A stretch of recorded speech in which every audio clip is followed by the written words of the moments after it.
Keypads and keyless entries were the beginning of the end. The first signs that the car wasn't even yours. It was a product you had to negotiate with just to get inside. And we called that progress.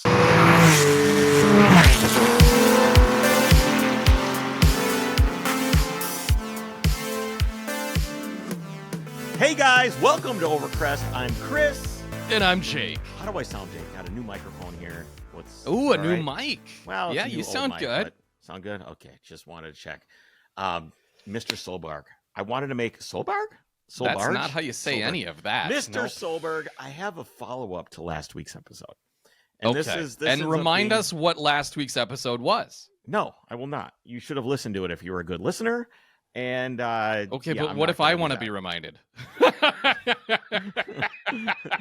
It's things that were removed from cars, and you could define when they were no longer cool, right? If you took the ashtrays out of the car, then the car doesn't have an ashtray. By the way, the 08 W211 still has the ashtray. Oh, nice. Yeah, still has the ashtray. Of course, 2008. 2008 still had the ashtray. I think that's cool. kind of and there's no standard Bluetooth. So I think like you start adding Bluetooth and CarPlay into things, that's kind of like the ashtrays go away. That's when you get there. Maybe, yep, I can see that. Yeah, I'm not sure. Yeah, Why so not? somewhere along the line, cars stopped being machines built for us and started becoming machines that manage us. And we've harped on this many, many times on the podcast. Many times. Yes. They want our information. They're sending it to the insurance company. They're managing us. And little by little, what used to be mechanical and honest got replaced by systems, sensors, and solutions to problems no one even had. Yeah. Today, we're going to look back at the moment the driver's seat started to feel like a passenger seat, and the long, slow slide into a future of blinking lights, safety theater, and tech that's more interested in controlling you than connecting you to the road. Safety theater. Yes. We're going to be talking about a few things that were added to cars. And I'm going to tease this here. I absolutely saved the best one for last. I'm telling you right now. Right now, the best one is the last one. The best one. So stick around, and we'll go from there. But you know what is the best, and the best thing we can do now, Jake? Tell me. You can go to our merch store on overcrestproductions.com and buy a shirt. You can buy a shirt. I've got this one on right here. It's Concourse Loser. I think we've still got a few of those left. Yep. It's my car, a little more ratty than it even is now, but yeah. Barely more ratty. Your car is a total basket. Hey, come on your now. door shut straight yet? No, they do not. No. Overcrestproductions.com. There's all kinds of stuff there. Hats, shirts, belts, stickers, all kinds of stuff. Support the show. You can go there and buy some cool stuff. And everything we make is really high quality. Like our hats are all made in America. We don't chimp on it. We don't cheap out on anything. It's all good. Chintz out on it? I don't know what the term is. Yeah. Well, you're thinking of chintzy. If something is chintzy, it's cheap, right? Well, it's we don't do that either. All right, stay out of the document. I don't want you reading ahead. I am not even in there. Don't even worry about it. Jake, you're sliding into your 1990 something Corrado SLC. I like it. Have you had a Corrado before? I have not. I've driven them, but no, I've never owned one. I went and test drove a Corrado once. We're already like tangenting. There was a yellow, and I don't know if it's like speed yellow. It's the same color, right? The yellow on a Corrado. No, that is, oh gosh, what is that? It's not speed yellow. It's, what is Volkswagen's yellow? I know what you're talking about. Ginster. Yes, Ginster yellow. I don't know if Corrados were Ginster yellow. Some nerd send us a message. I need to know what yellow that is. But I went to drive it, and this is 20 years ago, and the G ladder was blown on this thing. But the thing that kept me from buying it is that I couldn't get the rear spoiler to go up.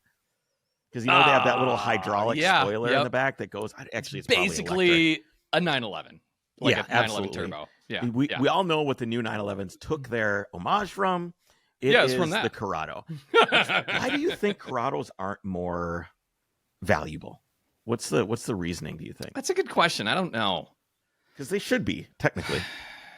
Yeah, I don't know if it's like styling that is divisive, or if it's the fact that they're front wheel drive. That is a part of it. But people love rabbits and 16. I know they love like GTIs. I think it's because if you're going to have a GTI, you want the boxy hatchback look. You don't want the fastback Corrado. I don't know. should have done. It's just called it a Scirocco, which is what it is. Yeah, I never understood the need to differentiate between those two. Pretty much every Corrado is a parts car. It's for VR6 swaps and for G-ladder swaps. Dude, a G60 Rabbit is a monster. Yeah, I believe it. It's a monster. They are. Hey, my cat. Hi. Hi. Hi, Pepper. Okay. You're sliding into your Corrado SLC VR6, and you pull the door, which, by the way, has a 12 valve, which sounds way better than the 24 valve. There's brief, sacred moment of quiet, just you and the machine, and then you turn the key.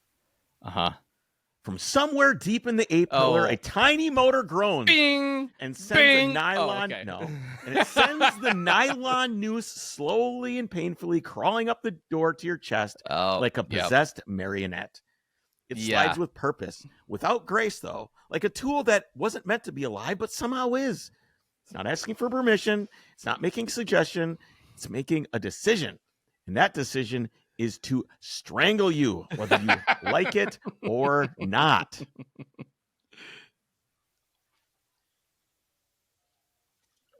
Do you remember this? Was so bad, man. Yes, I do. Oh, yeah, that's that. Yeah. How is that supposed to be? Oh, okay. Wow. Oh, jeez. Yeah, there it is. And the noise they made. Oh boy. What is this guy doing? He's just showing you how it works. Okay, it definitely works. I did find that Mercedes had a pretty legit option, though. I don't know if you've ever seen this, what Mercedes did. Not the same thing, but I found this and thought it was pretty rad. Okay.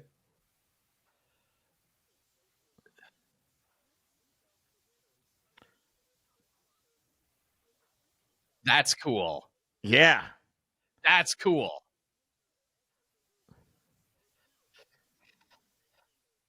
Entangled. Look at that. It gives it to you. Yeah. Presents it to you. But this is great because, Jake, why do we need this? Why do we need this? Because the doors go so far back because it's actually a coupe.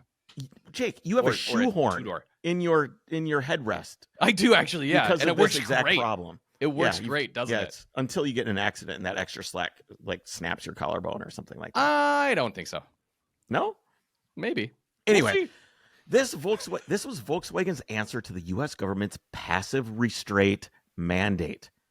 A mandate not born from some distant agency, but the series of hard-fought safety campaigns kicked off in the 70s and led in part by the then NHTSA administrator, Joan Claybrook. All right, we're going to talk a lot about Joan Claybrook today. Okay. Under Carter. She was a longtime ally of safety-obsessed Ralph Nader and seemed hell-bent on regulating the fun out of driving. Can you imagine these two having sex? Joan Claybrook and Ralph Nader? I guess 837 condoms.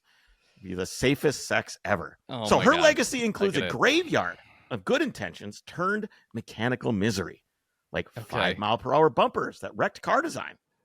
Yep. These things were the product of a 1973 federal crash regulation that stated cars needed to survive a 5-mile-per-hour impact without damage to safely related components. Right. And yes, surprise, surprise, it wasn't just Washington pencil pushers behind this. Insurance companies were heavily involved, lobbying for regulations that would reduce the number of low-speed accident claims they had to pay out. Mm-hmm. Logic?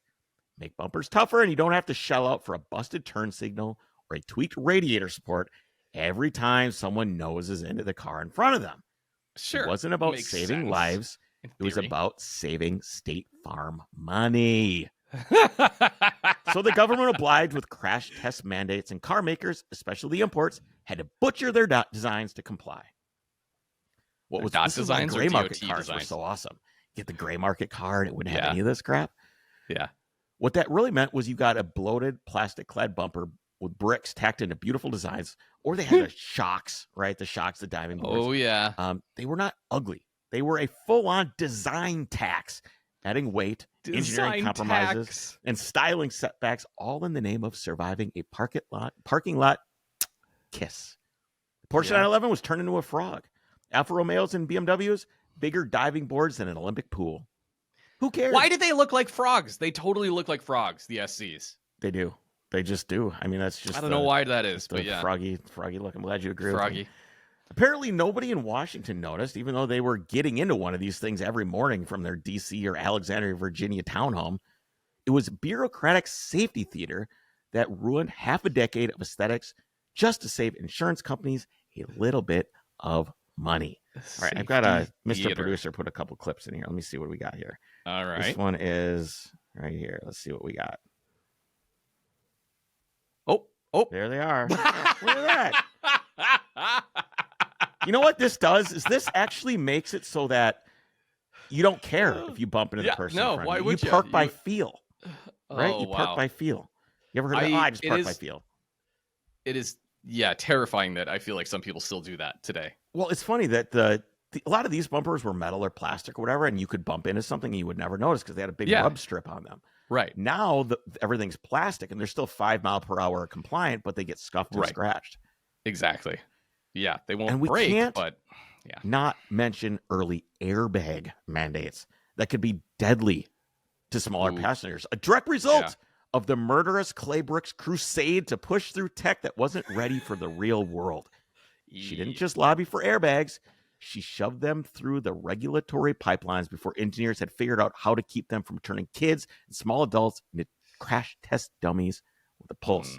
The early airbags deployed with explosive force and no nuance, designed for average male body sizes that blasted out with enough power to crush a child's skull or break the neck of a smaller adult. There's cases. People died. Wow. Infants in rear-facing car seats were especially vulnerable. Some killed outright by the very thing meant to save them. And Claybrook knew the tech wasn't ready, but she pushed it anyway. And of course, once the crisis passed, the limit didn't. Because once the government... Oh, this is a typo. Sorry. This is a typo of my organizational stuff. Of course, I had to figure out how it went away. Blah, blah, blah. Wow, this is a You're good. You're fine. Have you ever been in a crash where airbags deployed? No, actually, I have not. What's it like? Explain it to me. It's loud and it's smelly. You don't ever think about the smell. Did you get a chemical burn on your forearms too? I did get a little chemical burn, and like everything is just foggy from literally the smoke. Like it's explosions. It's not good for you. So it's loud. But it's better than your face good. being flattened. No, the one that hurt me the most was the knee airbag. Right, it goes under the steering wheel or under the steering column. Yeah, and it like there's a lot of cases of people like breaking their legs from these things. There's a lot of back and forth about like, well, yes, it'll save you maybe if your whole car was going to get crumpled into your feet, but it also may do more harm. So, yeah, it's one more before we get back to the car news. We're getting back to it, I promise. Oh, okay, that's fine. We can't forget one of the indomitable, murderous Joan Claybrook's earlier masterpieces, the seatbelt starter interlock system. In 1974, under her influence at the NHTSA, regulations were passed that required cars to literally refuse to start unless the driver buckled up. Wow. The public response? Nuclear. People hated it. So much so that Congress repealed the requirement just 1 year later. That's right. Congress, the same group that can't pass a budget on time, stepped in immediately. They were like, nope. No, it was that universally despised. Wow. It was annoying and overbearing. Yet another Claybrook idea shoved down the production line before anyone even stopped to ask, does anybody want this? Is this actually good? Yeah. This woman thought she was everybody's mom. Buckle your seatbelt, Jake, before you leave. Drive safely. Call me when you get there. She's like the federal version of call me when you arrive. This woman. All right, back to car news. After years of industry stonewalling, the government finally gave automakers a deadline. By 1989, all new passenger cars have to include passive restraints, either airbags or seatbelts that work without driver input. This was another policy legacy of Claybrook carried forward by Elizabeth Dole, who, fun fact, just happened to be married to Senator Bob Dole, one of the most powerful Republicans in Washington. That's right. A husband in Congress and a wife in the Reagan cabinet, both with the hands on the regulatory wheel. Government nepotism at its best. The belt mandate had the whiff of safety theater, sure, but also let that stale stink of political choreography come in, and you got a recipe for something that makes no sense at all. Yeah. Most automakers, terrified of the cost of airbags and unwilling to gamble on their acceptance, chose the cheaper, dumber path. automatic seatbelts. They knew it wasn't the best solution, but it was the easiest box to check. The kind of halfway house between freedom and actual protection. The idea was to make the car safer without asking anyone to do anything. The result? A hilariously bad, infuriatingly delicate, semi-sentient seatbelt system that made you feel like a captive and not a driver. People hated these things. Hated them with a deep kind of loathing, usually reserved to thread a trailer through a drive-thru and watching someone in a 15-year-old Camry stall out on a speed bump that didn't need to be there. The kind of bureaucratic over-engineering that made you question if anyone in charge had actually driven a car. And this is one thing that I think is interesting, because I feel like a lot of these regulations, whether it's or like app design, is designed with people that have no skin in the game. Right. They just don't. Anyway, people slid under them. People got hurt, or they didn't. You had to do the lap belt manually. Right. So you still had to put on the seatbelt. I remember my uncle, because he had the Saturn SL1 or whatever the heck it was, where it had that. And we'd get in, and he wouldn't ever put on the lap belt because he's like, well, no, the seatbelt is on. It already did it for me. So I don't need the other lap belt, like the other belt. Why would I do that? This is the automatic belt. You could unbuckle from the door. There was a button, and you could take it off and slide back down, and then you only had a lap belt. Or none at all. Wow, yeah. It's not good. It's not good. It was a really, really not good at all idea. Eventually, sanity prevailed. Airbags became cheap enough and quit blowing people's heads off. And the automatic seatbelt went quietly into that good night, abandoned in junkyards alongside cassette techs and full-size spares. Yes. But the damage was done. A generation of drivers learned to distrust their cars just a little. Learn to duck and flinch. To brace for that moment when the machine might decide to do something to them instead of for them. You know who does something for you, Jake? I can think of a few folks. FCP Euro is constantly doing things for you. They certainly are. For the customer, putting the customer first. That's because they're actually real people, real enthusiasts that work there and care about the cars and the customer that own them. FCP Euro is an online retailer of OE, aftermarket OEM parts that are designed for your European car. Volkswagen, Audi, Porsche, Mercedes, Volvo. Who am I forgetting? There's lots. They have all of that. I'm not reading the ads anymore, by the way, Chris. You're just winging it. Yeah, I'm just winging every single one of them. So don't skip these because they're much more entertaining than probably the story. They do have over how many? 275,000 individual parts. That is a lot of parts. Just the small warehouse that was attached to where we were building the Scirocco. There was a small warehouse and a big warehouse. Well, there's a small warehouse and there's the offsite warehouse and there's the West Coast warehouse. So all the West Coast guys can get their parts, you know. Yep. You get it just as fast. Yep. Mesa, Arizona. But the place was just monumental. And they have this system where you go here and pick this and pull from this bin. And I'm just like, oh, my God. Yeah. I'm just looking at my garage going, here, let me show you what my parts and bolts organization looks like. You can continue on. Hold on.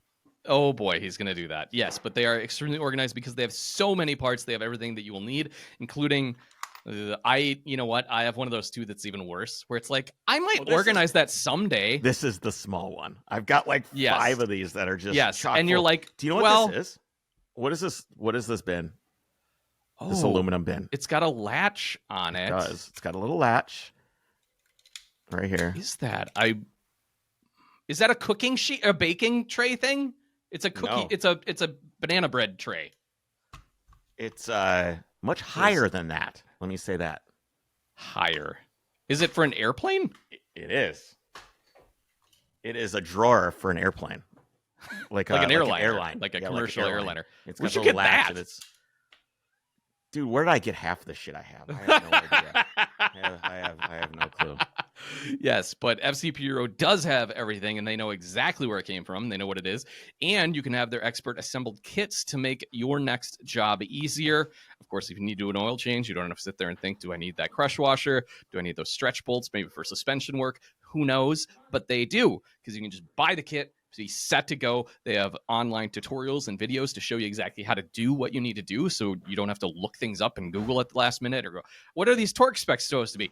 I don't know, but FCP Euro does, so they're great. Also, they have a lifetime warranty on all of their parts, including wear items, which is absolutely ridiculous, but amazing. So you can send back your used oil, you can send back your used wiper blades, no questions asked, because that just goes to show everything has a warranty on it.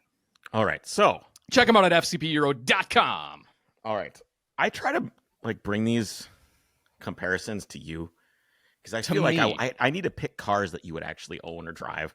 Okay. So that you can really picture yourself. And I want you to close your eyes. Well, you don't have to close your eyes, but I want you to really picture yourself here. Okay. Okay. It's the early 90s and you're probably 8 years old. So let's pretend you're older so you can actually drive. It's the early 90s and you're walking toward your Mustang GT in the parking lot. Yeah. You're probably wearing a wife beater and some jams. Yeah. Oh, You've got an extra mega large, super extra Slurpee in one hand and a bag of chips in your other hand. Okay. And you're 5 feet away from the Ice Baby inspired ride when you remember you're supposed to punch in a code to your Secure Code keypad.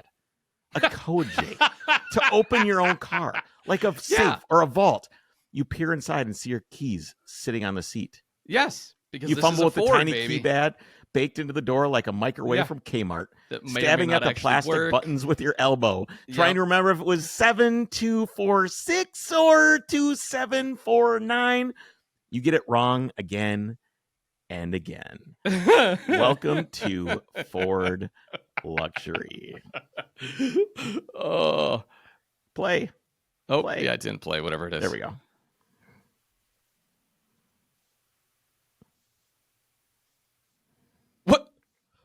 What is all that? There's like different combos. This you can unlock it from there. You can lock it from there. You can. It's Ford Luxury, man. I wonder if my Super Duty, my F-250 has this, and I just haven't even paid attention and noticed it. A brand new Lincoln still has this. Really? But it's like what's it called when it's everything has haptic feedback? Oh, what's that? yeah. It's not actual buttons. It's just like it's like electric. It detects your finger for the heat or electric signals from like your a hands. touch screen situation. Yeah. These keypads were pitched as futuristic, convenient, and super secure. Futuristic. As Ford futuristic as, do you have this later? The talking car where Chrysler's, when you would open that up, like, please close door, please close door, please close door, dome light on, dome light on. It was so annoying. And then the speaker would start to get old. So it'd be like, you're like, what? I think it'd be cool to have that again. Just that is such like a not again. I would want the old version of it. I'd like to get in and try it. I would not want to live with that. I finally was able to pull the buzzer out of my Mercedes. That would make just a horrible. Oh yeah. You could. If someone came in and put the key in, I could hear that someone did it from in the house. Just the loudest buzzer ever. Yep. Okay. Yeah. So they kicked this off in the 80s, throwing them on everything from Continentals to Thunderbirds, and they called it your personal security code. As if punching numbers in your car made you some kind of Cold War agent instead of a guy just trying to get it work. I like it. Yes. It was kind of so slick for a minute. It's so cool. Yeah, it's back when people still thought answering machines were a big deal. Yeah. But unless you locked your keys in your car every single day, it was a solution to a problem nobody had. Yeah, exactly. Then came keyless entry fobs. Yeah. So this was like, this rabbit hole is kind of interesting. All this is all rabbit holes, right? I kind of discovered one thing. And, as it is. It's great. They were first seen in the early 80s on, what was you think the first vehicle to have keyless? So like the little whatever unlock you say you're button. wrong. Yeah, the unlock, the keyless unlock. Okay. Whatever you say is wrong. I'm going to go with the Cadillac. Wrong. The Renault Fuego. The Renault Fuego. Have you ever seen a Fuego? I know the name. I'm trying to picture it. See if I can pull this picture of this thing up here. Mr. Producer's not here today, so it's all me, so I'm a little bit slow. Oh, wow. That's actually kind of cool. That is a rad car, is it not? That's actually quite cool. Yeah, and they have the window louvers and stuff.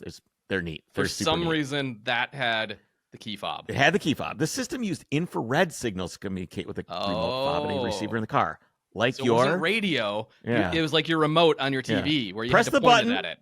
And if the stars aligned, the doors would unlock with a chirp or a flash. It was not reliable. You had to be within a certain distance, pointing at the right angle, holding the fob just so, like casting a magic spell on the TV remote when you're not sure if the battery is dead in the remote or not. And pretty soon you have the remote in your hand. You ever go put the remote right on the infrared receiver? You're just like, fuck it, is the battery dead? I'm usually sitting on the couch and going like this, trying to see if maybe the angle, I need to shoot it from up there instead of here. Early versions had a maddening delay or simply did not work at all in bright sunlight. But it was Oh, sure, because novel. it can't see the IR See, signal. That's hilarious. but it was neat and novel, and that was enough. It was quickly adopted by the rest of the herd by the late 80s. Suddenly, With radio. locking and unlocking your car wasn't an action, it was an announcement. You pressed a button, and your car honked Do at you everyone in a remember- 200-foot radius. Oh my gosh. That Weren't was so annoying. you The cool? the people that would just continue to do it. Or like Yeah. if you have to find your car in the parking lot, those assholes just That's me, though. You try. There's no way you don't I try always to do know where I park my car. If you don't know where you parked your car, you're an idiot. that. I don't know. At the airport, sometimes it's pretty useful because it's, I don't park it. have you ever lost your car at the airport? I feel like not at the airport, but I've done this once in some parking garage. I Where lost in- the trooper. Isn't that a at Seinfeld MSP. episode where they're like wandering around? Like where did we I park? lost And that's it. the whole And episode. What's funny is I lost it at the airport. I went right to where I thought it was, and it wasn't there. So then I started doing like a kind of like a spiral outward on that floor, Okay. and I didn't see it. So then I went to the floor below, and I walked Yeah. the whole floor. Yeah. Didn't see it, and then I went to the floor above that one, walked the Yep. floor. This is like an hour for each floor. I mean, their airport's big, and I'm walking around. I think I'd probably gotten back from scouting for the rally or something like that. Yeah. Finally, I'm like, what the fuck? So I go and I walk the floor that it was on. Not there. Like, what the? Where is this? It's gone. Someone stole my Yeah, truck. someone stole it, They stole obviously. my trooper. Yeah. I don't know how they did it, But they did it. but they fucking did it. So there's like these little phones on the wall that are like in an emergency Yes. call, and you hit the button. Yes. I go to one, dead. Doesn't work. I go to another one, another stairwell where someone's Yeah. potentially going to get like mugged and murdered. Oh yeah. Absolutely. Doesn't work. I go to Yeah. like the fourth one, and it finally works. And I call him, and I'm like, yeah, it's whatever. They're like, what's your license plate? I'm like, hold on. So I go to my phone, find Yeah. a license plate for the truck, and he goes, hold on. Floor 2, aisle 6, spot 5. Wow. I'm like, what? What do they have for tech that they can do that? They must have some Yeah. crazy license plate tech where they see you drive in, and they go, beep, beep, beep. This car is right here. So they knew exactly where it was, what spot it was. Finally, I go That's up to that floor. I walk over there. Boom, there's my truck. Guess where it was? It was Right. the first place I looked, but I didn't see it because it was behind like an F-150 with a Oh, you topper didn't on walk it. all the way up to it. You're like, well, I it's not somehow there. didn't see it. Somehow didn't see it. So it was like 2.5 hours of my life wandering around. I was so tired. I was thirsty. I was so thirsty because I just gotten off the plane and ran to the car. I was hungry and thirsty. It was like I was like crawling Oh across my the desert gosh. trying to find my car. It was the worst. So yeah, you needed the key fob to just honk it. But I don't have a key fob because it's cool. Well, then Unlike all came. this I'm shit. sure you're going to talk about well, just the what. It's not even keyless. What do they call it? Where it's just you don't even need to take your no, key I didn't. out of I your didn't go down pocket. because we all know situation. that stuff's stupid. So, but here's the real question: why do we need to unlock the car before we get to it? Why? What's the rush? What are we all? Why are we all in danger of being mugged? It's like, are we afraid of our own door handles? Like we can't touch them. We can't put the key in. Half the time, you accidentally hit the button and fire the car up in your garage, turning your house into a carbon monoxide death trap anyway. And If you have remote start, which German cars don't have. you know who due to lives longer? regulation. Who's that? People who move. That's not wellness stuff. It's a peer-reviewed medical fact. This is ridiculous, but Yes. So you're saying Studies the show- movement of putting the key in and turning No! it is Like- actually going to save your life. yes, yeah, Okay. exactly. Yeah. that's- Rather than that's- hitting the button. Got it. Yeah, just- 100%. Fast forward to the 2010s, and everything went backward. Keyless systems sold to us as convenience became a new vulnerability. That's right. You could hack it. Relay attacks became the car thief's best friend, amplifying the signal from your fob sitting inside the house and tricking Yep. the car into unlocking and starting. No broken windows, no hot wiring, just $30 and a hoodie. That's all. Yep. That was Gone in 60 Seconds with Nicolas Cage. They did that. Want to get even more paranoid, Jake? Let's do it. Have you ever heard of CAN injection? No. Yeah, modern cars run on something called a controller area network, or CAN bus. CAN bus. You know what that is? The Yes. kind of digital backbone that lets all the car's computers talk to each other, because we can't just Right. have one computer now. No, it's Your doors need a modules. computer. Yep. Your lights need a All computer. of them. Your glove box needs a computer. I hate it. Yes. Everything needs a computer. Yes, The glove box computer is a that's a good one. That's a very It's important real. one. I'm not kidding. Like your doors and your glove box, anything that opens and closes has its own computer, because the computer needs to know. Yeah, Anything if that's it's going on. open. Yeah, okay. So So if you can tap into that network, you can send whatever signal you want.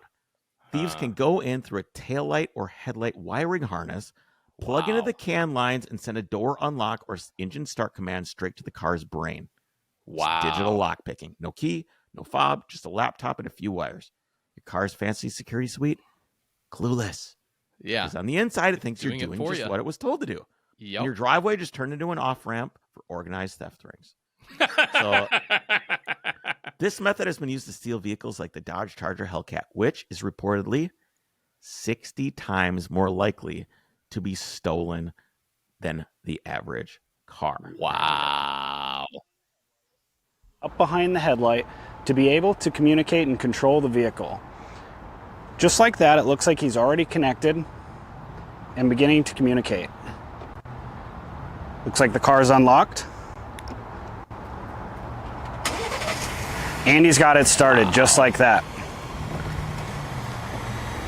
With a Wow. That's crazy.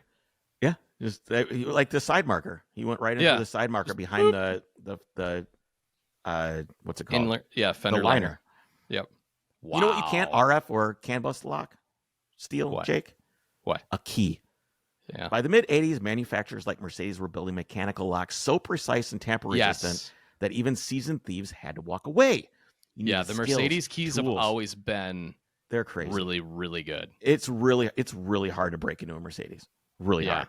And you have to basically and if you want to get it started, you have to take apart the entire ignition lock. I'm It's pretty good pretty at hard. lock picking. Did you know that, Chris? I can get in. I lock picked my way into the 70s Mercedes. Yeah. I locked my way. But the new I've ones, had there's no way. lock pick the 911. I had to lock pick the 944. I've had to lock pick Why my didn't you just house come get my several key for your times. 911? I know that does work. We know. But I'm quite adept at it, actually. I'll have you know. So back in the day, a valet key couldn't even open the glove box of a Mercedes. You basically had a deadbolt in your door. And now you can break into a modern car with a $20 Amazon gadget and a YouTube tutorial. Wow. Keypads and That's keyless entries crazy. were the beginning of the end. The first signs that the car wasn't even yours. It was a product you had to negotiate with just to get inside.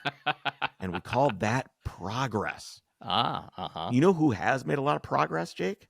Tell me. Nokia Tire. Over That's their right. entire history, gosh, have they made some great progress. They certainly have. They literally invented the winter tire with Hakkapeliitta, which is still the industry standard for a winter tire. And they now have their newest innovation, their newest progress, which is the Surpass AS01, which is a high-performance all-season tire. Which actually has some great, perfect. like, you can get 16s in this one now. So if you Right, looked at the Nokia sizing before, you're like, oh, the sizing's works. not right. Go check it out again. Look at this tire. You might be able to find a size you need. Yep, and it's kind of built exactly for what we want, this type of deal. Like you can go driving anywhere. It's made to actually perform, but you don't have to worry about if things get icy or wet or anything else that you may not be able to do with a just dedicated DOTR type performance tire. So it's an awesome tire. AS01, the Surpass. Go to nokiantires.com/surpass and check it out. Again, I'm just good. totally We love winging Nokia. these ads at this point, but No, that's very fine. cool. I'd rather hear it this way anyway. Okay, Jake. Hmm. Again, I got to put you somewhere. All right. Put You're me out in there. your 911. Okay. That hair of yours is blowing in the wind like you're in a shampoo commercial. Hell yeah, I am. The road is wide open. Your windows are down. The late evening sun is bouncing off the orange hood. The engine is singing. Throttle body's wide open. You roll into it after a shift into fifth gear. Gas pedal pinned, tires humming, grin plaster across your face. And it stops. Power cuts. Speed stops climbing. The moment crashes into your chest like a brick wall. Oh, did I hit the limiter? That's right, Jake. You've hit the speed limiter. Now, I know your car doesn't have one, but imagine if it did at like 98 miles per hour. Yeah. This is the motoring equivalent of pulling out. Instant blue balls. Emotionally deflating. You were done, but the car decided you were. And nothing kills joy faster than being told no by something you paid your life savings for. Yeah. Okay. Speed limiters are sacrilege. They're anti-car, Sacrilege. anti-fun, anti-freedom. And somehow they became ubiquitously American. Really? Yeah. Well, yes. Yeah. Now I lost my spot. The concept started showing up in the late 80s and early 90s. Most people think it was insurance companies or the government that pushed for them. Mm-hmm. And they're right. It was. Oh, okay. It was Okay. insurance. Okay. Yeah, that's. I thought you were gonna tell me that's something exactly. else. No, Okay. yeah, no, again, Mhm. because we're in the same boat that we were before. The logic was born from political fear mongering and public safety theater again. In the Mhm. early 1990s, following a rise in high speed fatality statistics, especially involving teenage drivers, legislators on both sides of the aisle started Damn pushing for kids. speed management systems. One of the key figures behind this, John Dingleberry. Wait, Not- really? No, John Dingle. John Dingle, a powerful Democrat congressman from Michigan with deep ties to the automotive industry. Huh. Surprise, Okay. surprise. Yeah. He was from Michigan's 15th district, home to the big three. Detroit, where Ford, Yep. GM, and Chrysler bought more policy relationships than cars some years. Dingleberry didn't just represent automakers, Dingleberry. he protected them. And when the conversation turned to safety, emissions, or liability, his influence ensured that whatever changes were coming would be on the manufacturer's terms, not Got it. yours. Sure. It's a classic Washington two-step. Pretend to fight the car companies while secretly cutting deals behind the scenes. Let's be honest, it's not hard to see the fingerprints of the insurance industry all over this either. Yeah. Who stood to benefit more than people who get paid when things go wrong? Mm. Speed equals risk. It does. It just flat out Okay. does. And risk equals payouts. It's not hard to imagine a world where lobbyists whispered in Dingleberry's ear quiet encouragement to rein in horsepower before it became a liability nightmare. And Dingleberry looked to please both his Detroit base and keep insurers on side. Found the perfect middle ground. Looked tough on safety, played ball with the car makers, and give the insurance industry the leash they were too scared to ask for publicly. Somewhat related here. You remember our friend Claybrook? Yeah, the Yes. Claybrook, Mrs. Airbag Yes. blows kids' head off lady. Right. Yes. She was relentless in enforcing the 55 mile per hour national speed limit. Yes. Related speed limit that turned highways into slow, mind-numbing slogs. Yes. The 55 mile per hour national speed limit was not about safety. That's bullshit. It was a misguided reaction to the 1973 oil crisis. Oh, that's right. Pushed They thought hard it'd by be more Claybrook efficient. and others under the guise of fuel economy. This woman probably didn't go anywhere. She probably took a taxi from her Alexandria, again, townhome, to DC, met with a bunch of people, and then took another taxi home. Or she probably had a driver, honestly. Yeah, let's be honest. None of these people had anything that they didn't realize that people have to drive across Nebraska every once in a while. And you do not want to be doing that at 55 miles an hour. By the let's time be it was honest. being enforced in the 80s, cars were already more efficient, way faster, and wildly overqualified for such a crawling patience testing pace. I was not really driving then, but a lot of the cars that I had when I was younger did have that orange 55. Oh, yeah. Yep. Just in case you didn't know. Speedo. Just in case you didn't know. It was always orange and circled. It was always a circle around it. Yeah. Yeah. The law stayed in place, not because it worked. The van has that, actually. I bet it does. Because that's a very Chevrolet thing, like the orange with the 55. Yeah. Yeah. Well, even on the 911, if you have... Oh, I that's don't have right. it anymore. My 911 85 mile an hour speedometer that I had for the this thing 55 for a while, was the big. had the 55 in orange, which was Wow. ridiculous. I bought that gauge because I thought I would be able to run it out to 85 and then just keep going, and I thought it would be fun to like bury. Oh, the you thought it needle would and just keep going like around? But in typical German spec, it stopped dead at 85. Oh yeah. I was gonna write on it with like a paint pen, like where the You'll other be miles like- per hour were. Yeah. The government almost never, ever rolls back regulations once they're in place. They just don't do it, that's true. especially environmental ones. Okay. Although I did hear that the diesel stuff went away the other day. Yeah, I did Yeah. hear that as well. That's interesting. It didn't matter that cars, hey, elections have consequences for better or for worse, whichever side you're on, they just do. True. Yeah. It didn't matter that cars had long since outgrown the need for it. The speed limit clung on like a relic of typical bureaucratic ego, enforced for years despite being really out of step with reality, logic, and every car that could cruise at double that number. Yeah. Easily. Exactly. Here's the thing, though. Did you know this? It wasn't that? technically a mandate. States that refused to comply just didn't get federal highway funding. A soft mandate with hard consequences. I got This thing started with the Emergency Highway Energy Conservation Act. It's 1974. Like I said earlier, it was a full-blown panic response to the OPEC oil embargo. This is the thing. We always have these crazy knee-jerk reactions. Yes, the OPEC oil embargo sucked. High gas prices in the 70s were awful. Yeah. But there was this knee-jerk thing. I gotta face it right now. And this stuff is all transient, right? All this stuff comes and goes. And then we do these things that fuck up everybody's lives and make it take 10 hours to drive from Wichita to Omaha, and it shouldn't. It wasn't technically a mandate. States that refused to comply just didn't get the federal highway funding. A soft mandate with hard consequences. Comply or your roads will crumble. Eek. The speed limiter itself wasn't some big televised campaign. It was a quiet regulationship. There was no vote, no fanfare, just neutering of performance slipped into policy while the public was watching Desert Storm. Simple. Lower top speeds meant fewer high-speed crashes. You got to know the insurance companies were in on this too. Oh yeah. Anyway, what else we got here? I'm going to skip ahead a little bit. This one's running long. Okay. These caps, the price caps on these things, the 55, was chosen by automakers in response to looming government oversight and PR fear. So they had like this campaign that speed kills, right? Speed kills. Right. So then the manufacturers then wanted to go, well, we're cognizant of that. We'll put speed limiters on cars. That's where we're back to the speed limiters. That's where the speed limiters came from. So there was no like, you need to set your speed limiter here. This is the limit. But they had like this kind of backdoor campaign and to make this happen. Insurance companies and manufacturers and stuff like that. This was cold legal calculus. First cars, then trucks, then SUVs, then minivans. Cars that could have topped 140 miles per hour had their knees chopped out 112, 108, 98. It was never just like 100. It was always like some weird Are number. you going to talk about the German gentleman's agreement, the German manufacturers gentleman agreement? And here's the kicker. To the nuts of every European car enthusiast of the 90s and early 2000s.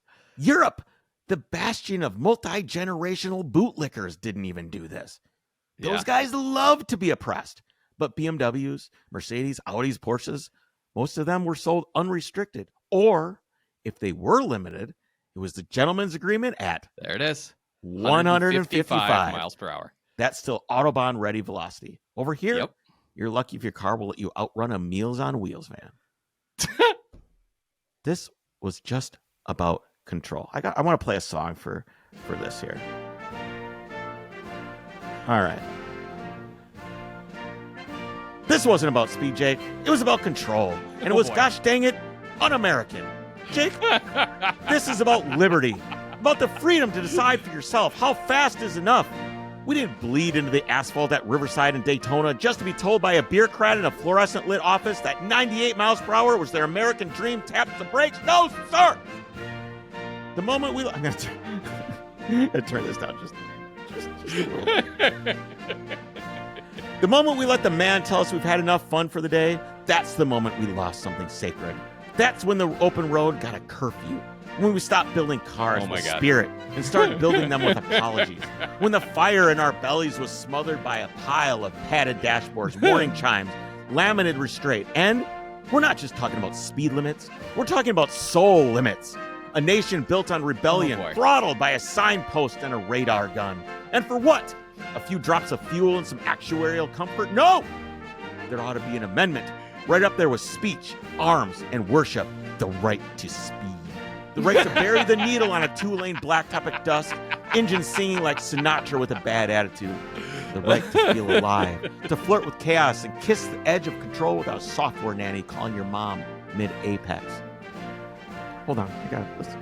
We're going to keep going? There's more. There's more to your just one more paragraph here. I got to start the music back up. It's not the same. Naturally. This country was forged by men who didn't ask permission to go faster, who crossed mountains, rivers, and deserts without a warning light blinking in their face. So why now are we content to drive like our foot's being watched by a parole officer? Speed is not a crime. It is a language, a love letter to self-reliance, to risk, to the idea that you know better than some DMV algorithm, whether that corner is a 40 or a 60. Speed kills. It doesn't. Okay. Speed has never killed anyone. Suddenly becoming stationary. That's what It's suddenly stopping. That's the killer. Will do. Yeah. So here's to the last rebels, the radar detectors, the triple-digit boys and girls, The folks who understand that sometimes the most American thing you can do is hit the gas. Speed limiters aren't just some annoying software. They're the moment the open road got its first digital gate. The day your right foot stopped mattering. If we don't push back, if we just accept every new car that decides it for us, we're going to wake up one day and realize we never really owned anything at all. And we were just along for the ride. Just like Petrolbox has been along for the ride.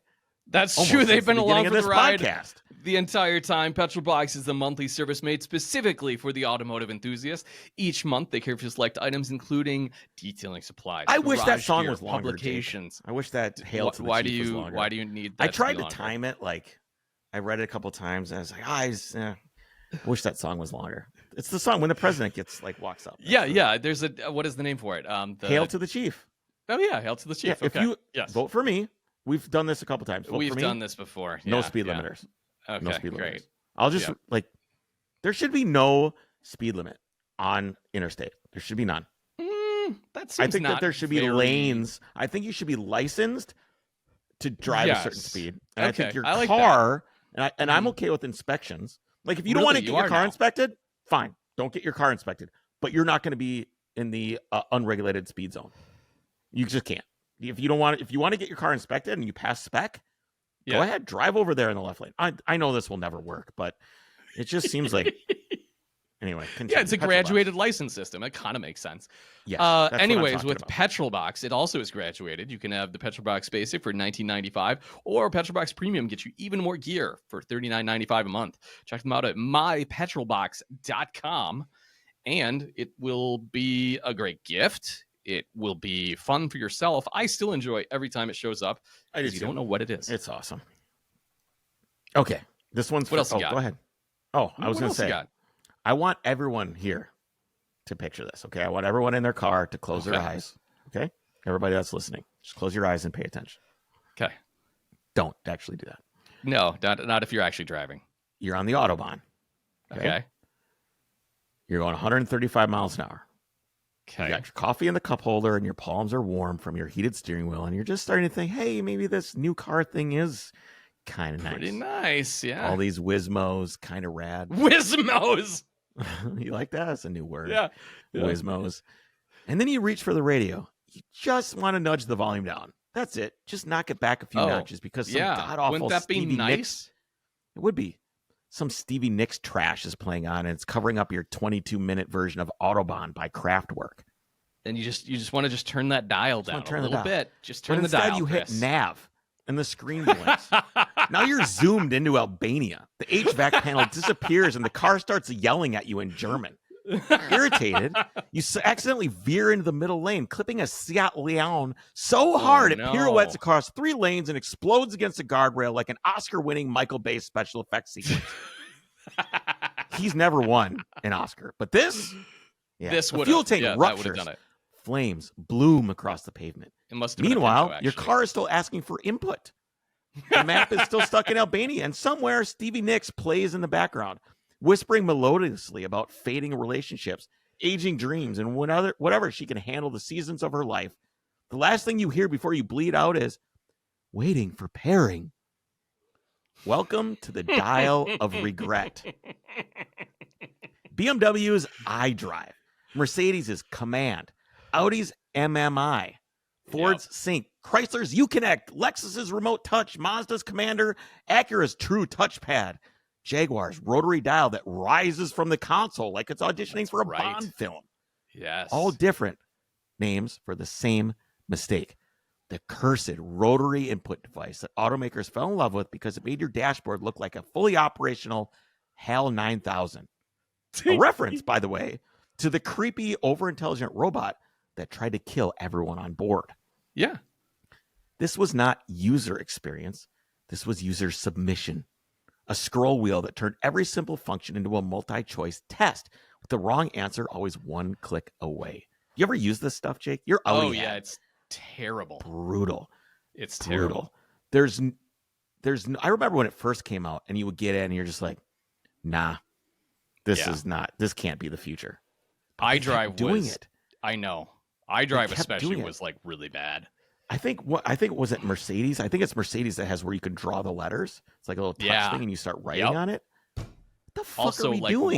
Why? Why do you need? Why to do I draw need letters? my car to do any of this? Yes. BMW started it in 2001, proudly announcing the end of buttons and knobs and switches, the very things that made driving tactile, mechanical, and satisfying. It debuted on the E65 7 Series, the same car that gave us what might be the most disappointing exterior redesign of a flagship sedan in modern memory. That car, and partially this whole mess, was that the came courtesy Bengalized of situation? Yep. Chris Mr. Bengal. Chris Bangle, in co-op development with Dr. Burkhard Goschel, the men who somehow made BMW's flagship look like a half-used bar of soap. Not only did we get a dial of regret, we got the design language of regret right alongside it. Yeah. Inside and out, this was the moment BMW stopped whispering driver and started shouting Benutzer Schnittstelle, which means it's German for interface. Yes. They gave us a dial, one screen, endless cascading menus. Want to adjust the temperature? Scroll 3 clicks right. Need to change the radio station? 4 clicks left. Down twice. Press to confirm. Congratulations. You just mixed your exit, but you now have infinite lives in Contra on Nintendo. Mercedes followed up with the genius and said, oh yeah, we're in. We're in. Bringing us Command, spelled C-O-M-A-N-D. Command. How dumb. Cockpit management and data system. Audi joined with the MMI, and pretty soon every manufacturer chasing the Silicon Valley dream of making a car feel more like a phone and a computer and less like something you drive. The future, Jake. Yep, the future. Totally. Progress.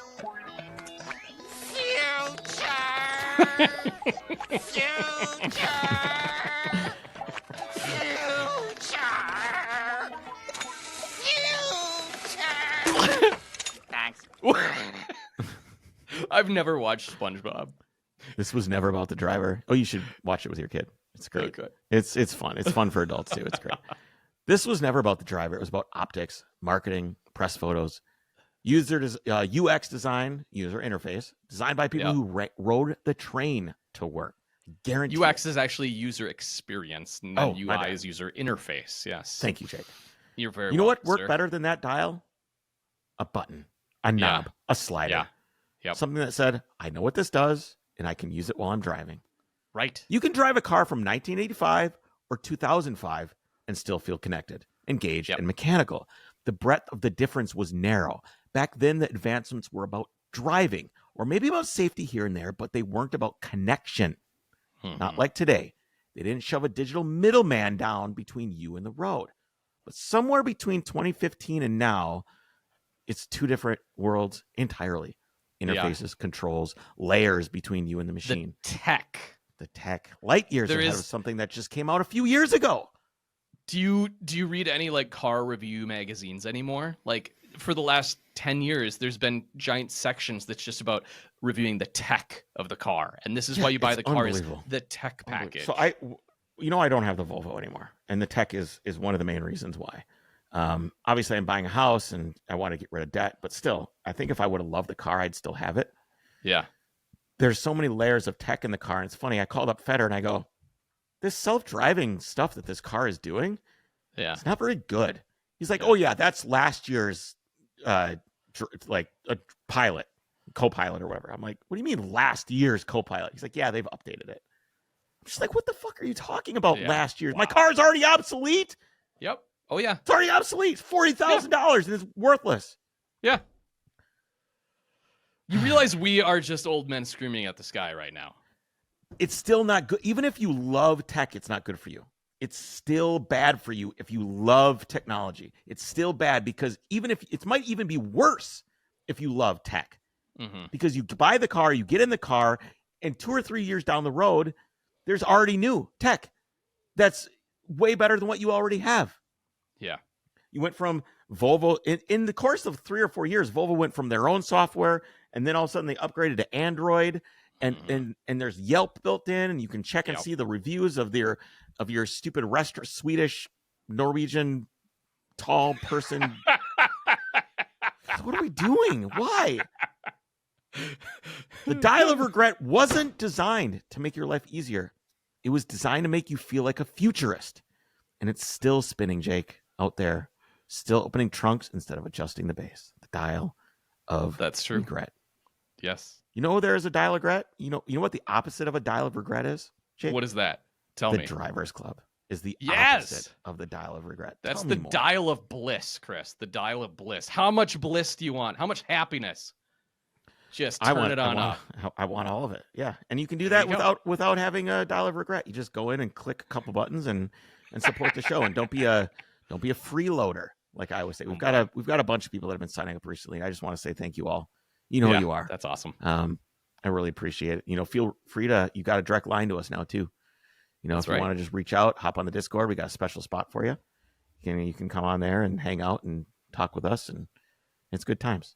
Social media is getting so overwhelming now that it's tough to hang out and talk with everybody. But we definitely come right in there and hang out with people on the Discord and in the chat or in the messages on Patreon. You know what I hate about social media, Chris? Just meta in general, like the fact that it's Facebook, Instagram. You're able to boil it down to one thing. Yes, it is all specifically designed to suck you in and waste your time. Even if you went on there, like I went on there yesterday or something because I knew I had to check a message or wanted to find a photo or something. Get lost. And by the time I remembered what I was doing, it was like 40 minutes later and I had done nothing because I'd just been doom scrolling. And that's literally what it's designed for. Whereas Discord, it doesn't have algorithms. It doesn't have anything like that. You're literally just able to engage with the community. Come hang out, talk with friends. It's really cool. All right, I'm going to put you in the driver's seat one last time. One more driver's seat. One more I time. will say, I haven't looked at the brand new ones. I know they're all like haptic touchscreen, but Porsche at least kind of avoided the whole like singular dial interface system. And they had gotten a bunch of heat for the longest time about like how many buttons there are everywhere. Like you step in my Macan or when I had the Cayenne, it was like, it looked like an airplane cockpit because there's buttons on the ceiling. There's buttons down the center console, but That's I still because there's too many things to change. Just make the fucking car. Just make the car. Just make the car drive. I do still very much enjoy that over like the central interface system. Yes, it is much better. I'd rather because it's overwhelming at first. It looks like someone sneezed and the buttons flew out of their face. Yeah, but like all over the place. after a few days of driving it, you know exactly what it is and where it is. You don't even have to look. Yeah. All right. Driver's seat. One last Let's time. go. Yeah. You're 30 minutes late into to wherever you're going on the interstate. Windows are cracked. The cruise is set and your eyes are sharp. You're dialed in, humming along in your brand new Mercedes except that you wouldn't be driving one, but in this case you are, okay? Okay, fine. And the dash chimes. It's a soft tone. Ding, ding. A little icon pops up. It's a cup of coffee. No. The coffee. And just below it, a gentle suggestion. Take a break. Not check engine, not low fuel, just take a break. Hey there, champ. You look a little tired. Maybe pull over. Why don't you go ahead and just grab a snack, get a little snacky snack, grab a latte, maybe call your mom. You need a snacky poo? It's like my 3-year-old. Like, buddy, should we take a nap? You look a little tired. Are you hungry? You want a break? Grab a coffee, call your mom. Maybe make sure, just let her know you're Mercedes is treating you like a toddler. Yeah. The car thinks it knows you. It thinks it knows your body, your habits, your sleep schedule. Like it's some kind of wellness app on wheels.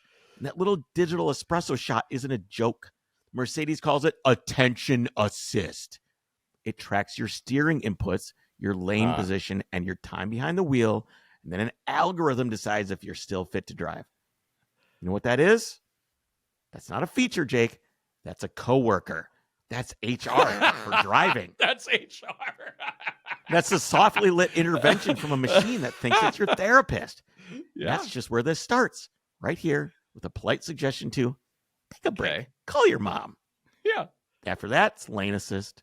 Then it's adaptive cruise. Then it's automatic braking. Then your hands are off the wheel. Not all at once. Not violently. Not mandated. Just slowly.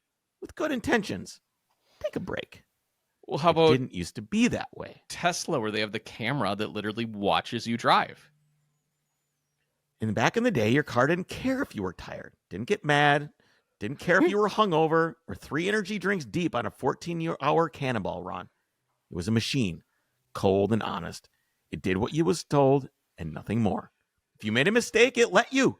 If you paid attention, it rewarded you. Drive off a bridge, you're dead. Your fault. Simple as that. But somewhere around the late 2000s, that started to shift. Not all at once, just little things. A beep here, a warning there, some coffee here. Then came those systems: driver monitoring, drowsiness detection, driver condition alert. Each one introduced like a little helpful coworker, just keeping an eye on things. Hey, slugger. I'm only here to help. But it wasn't help. It was the start of a profile. The first drowsiness detection systems in a production car came from surprise Mercedes. They launched attention assist on that E-Class that you were driving at the beginning. Yeah. And the pitch was simple. The car learns your steering behavior in the first few minutes of the drive, then watches for deviation. Twitch the wheel weird or don't correct for subtle lane drifts the way it expects, it assumes you're sleepy. What does it do? It shows you that coffee cup, dings a bell. Take a break, call your mom. You know what else tells you to take a break, Jake? Hall monitors, crossing guards, substitute teachers, librarians, vice principals, soccer coaches, youth pastors, driver's ed instructors, TSA agents, HR managers, HOA presidents, your boss, your therapist, your wife, and now your car. But it doesn't stop there, and it never does, and it never will, because once Mercedes did it, everybody followed. Volvo, Lexus, BMW, Honda, even Chevy, they all started watching. Some used cameras. Some used steering angle sensors. Some even monitored how often you touch the wheel or your nose. By the 2010s, this was no longer how often optional. you touched your nose? Yeah, it's all about like distraction, what you're doing with your face. Yeah, the new ones with the cameras, they're looking right at you, Jake. It doesn't want me to itch my nose? Are you distracted? Dude, what if sleepy? What if it like starts giving you ads for like, you look like you need Zyrtec. You must be itchy. Not good. Not good. By 2010s, this was no longer optional. It was a regulatory pressure. NHTSA started leaning on automakers. Do more to prevent fatigue-related crashes. The EU got even stricter. And here's where it all changed for good. In 2019, the European Union passed a General Safety Regulation, or GSR. It mandated that by 2022, every new car sold in the EU must come equipped with a suite of driver assistant technologies. Not optional, not upgradable, not removable, required. Wow. These include driver drowsiness and attention warning, advanced emergency braking, intelligent speed assistance. Okay, whatever that means. Lane keeping assist, event data recorders. Black box. Jake, Yep. the black box. Yep. Reversing detection, cameras, sensors, that type of thing. This is not a conspiracy, Jake. This is law. It's done. The problem is the cost. Signed. Yeah, you're paying for this. This isn't free. Yeah. It's not like the government goes, oh, we need to have drowsiness and attention warnings. We got it. No, we got it. And even if they did, it's still your money anyway. Yeah, it's taxes. Yeah, exactly. Once Europe passes a regulation that big, automakers comply globally. They don't build one car for Europe and a different one for everyone else. So you get it too, even if you didn't vote for it. Remember, we talked about intergenerational bootlickers. Blame them. Blame them. This isn't about safety anymore. It's about selling software. Right? It's about selling software. The hardware race is over. It's over. Combustion engines aren't getting any more efficient. They're not getting faster. You're not getting any more power out of the combustion engine anymore. Okay. There's like Porsche came out with like a 5 or 6 stroke engine or whatever that was. Like that's like that. Give me a break. It's so complicated. It's not even a thing. There's no. It's the juice has been squeezed. There's nothing else. And electric motors and all this stuff is so simple that you're not going to squeeze anything out of that either. So what's left? Okay. Software. It's all about features you cannot see. Driver assistant packages, subscription services, data collection. OEMs now know, and they're forced this way, by the way, forced into this. They know the gold mine isn't under the hood anymore, especially with the advent of the simple electric motor being the driving force. It's in the code. And once regulators handed them the mandate, they wrapped it in the language of progress and sold it like an upgrade. It's never about you. It's about opening a new revenue stream while pretending to save lives. Data mining. Baby. Cha-ching. You know what happens when you make driver monitoring mandatory, Jake? What? You open the door to driver scoring, behavior tracking, insurance-based monitoring. Yeah. You give companies the legal precedent to say, we know what's safe, and we're going to make sure that you follow it. You know what that slippery slope looks like? Where it started? Social a little credit coffee scores? cup icon. Oh, okay. Yeah. Yeah. I don't know, man. It's I know. It's not. I don't know. It's not for safety, because if your car warns you 30 times and you still mess up, it's still your fault. Not the cars, not the softwares, not the manufacturers. That's the play. Warn, record, blame. Warn, I record, can't blame. believe the average consumer wants this stuff, right? Like we've kind of Doesn't established matter. that they. Doesn't No, I know, but hear me out. The average consumer we've established most likely does not want any of this. Certainly doesn't want to pay for it. Mm-hmm. At what point do we see? Maybe it's not even for the EU. Screw it. It's going to be a Dodge, and it's going to be the most basic, bare bones vehicle that everyone can afford because it doesn't have all this. No? It's not going to happen. Why not? This stuff, because who lobbies the government for these mandates to happen? Yeah, the automakers, because they can The charge for automakers it. do. The automakers, the auto union.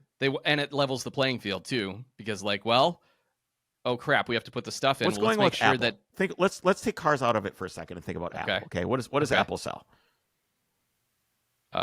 computers and phones. Okay, they sell computer. What else? What do they sell? What's their sellers? Right? Let me help you. iPads, iPhones, Apple Watches. You're talking AirPods. hardware because there's a lot more than that. Okay. Yeah, that's majority of what they sell. When was the last time something happened with the iPhone? We're like, holy shit, I need to buy that one. Yeah, it's been a long time.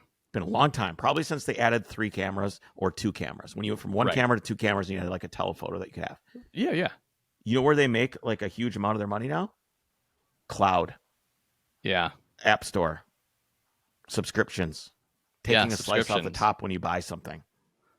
That's their Look at business all model of now. the content Apple they're TV. creating now. Yeah, Apple they're doing TV. so much with content investment. Because You're right. It's not about the hardware. It's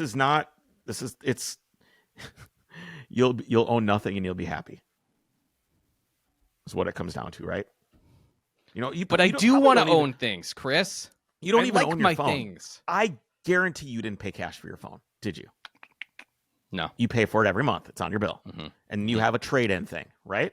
Yeah. Like, why wouldn't you? Trade it up. You don't own your phone. You don't even I own know it. that. I know that. Okay? They own it, and they're letting you use it so that you can then buy shit on it and give Apple money. Pay more money. Yeah, exactly.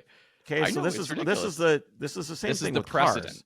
Yeah. This is the precedent's been set, and it's only going to get worse. It's only going to get worse. Chris, I want like some happy silver lining here.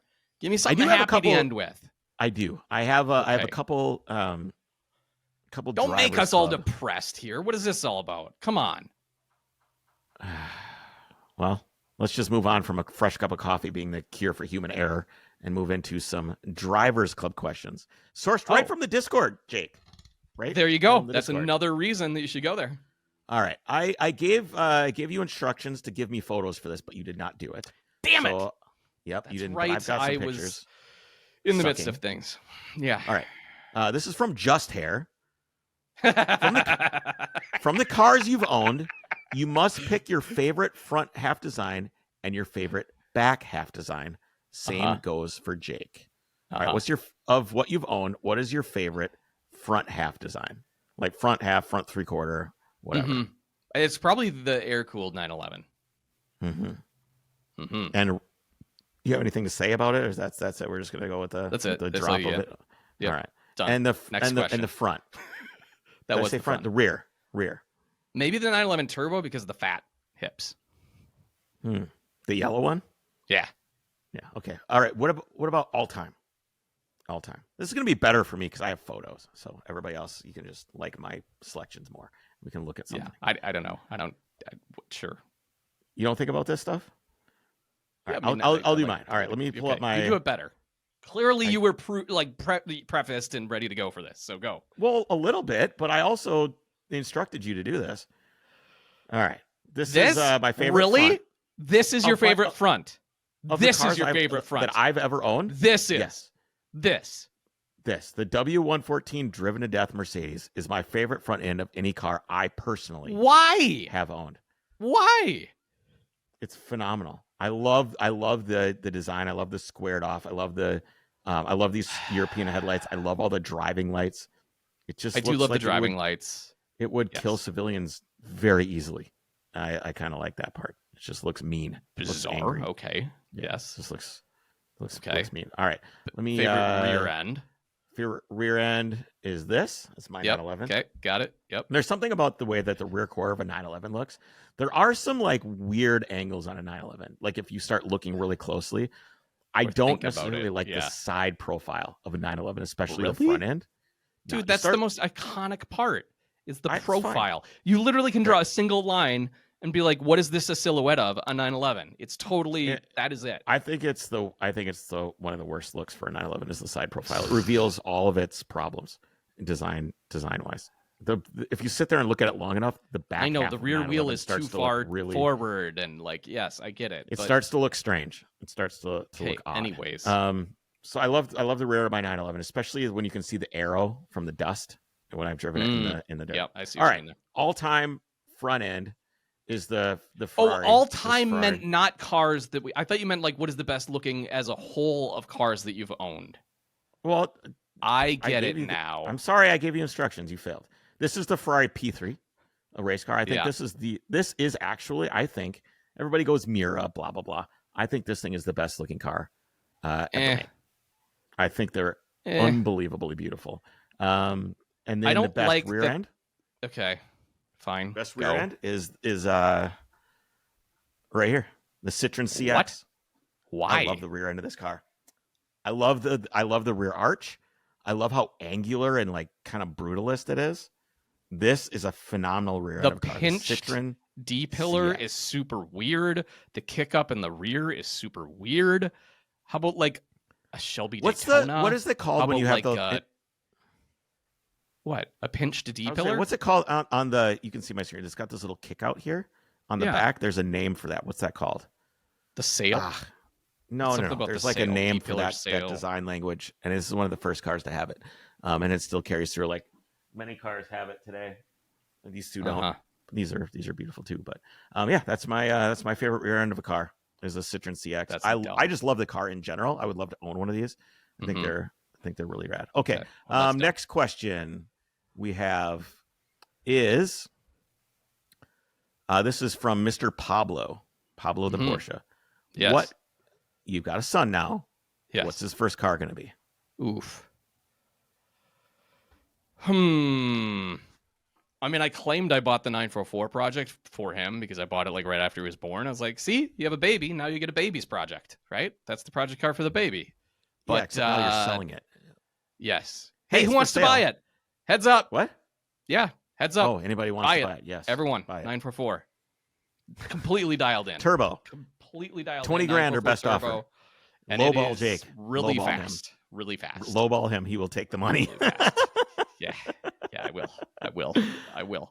But it is I like always completely thought- dialed. Everything has been done to it. Absolutely everything. I always thought it is very nice. Very, very nice.